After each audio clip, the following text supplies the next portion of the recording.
we honored, I'll stay a little closer because it's hard to hear up here. We honored a lot of women last night, and you were the original Lady of Justice. You founded the Ladies of Justice.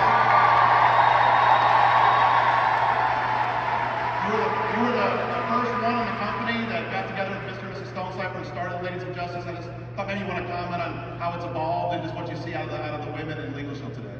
Thank you, Don. And yes, I'm very, very proud of the Ladies of Justice. About 30 years ago, I mean, I'm not really that old, but 30 years ago, Mr. Stonecipher brought us into his office and said, we want you to be the first regional vice president. And I thought, what is that? I have no earthly idea what that position is. But knowing him and trusting him, we said, okay, that would be great. And he said, well, there's a little thing next to that. We want you to be regional vice presidents of the South. That would be North Carolina, South Carolina, Tennessee, Alabama, the whole thing, the whole South. And so as Nick and I traveled around to start the first meetings everywhere, unless Bev and Dave had been first, I realized there are no men. That's when he wanted a formal meeting.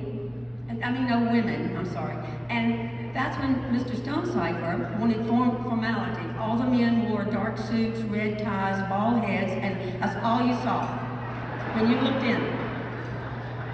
I looked in and I said, this is not going to work for me.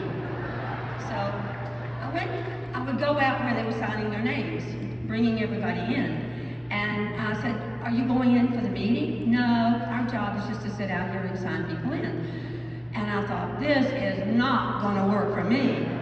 So as soon as I could, I got with Mr. Stonecipher, and I said, I have decided, Mr. Stonecipher, that we need a Ladies of Justice.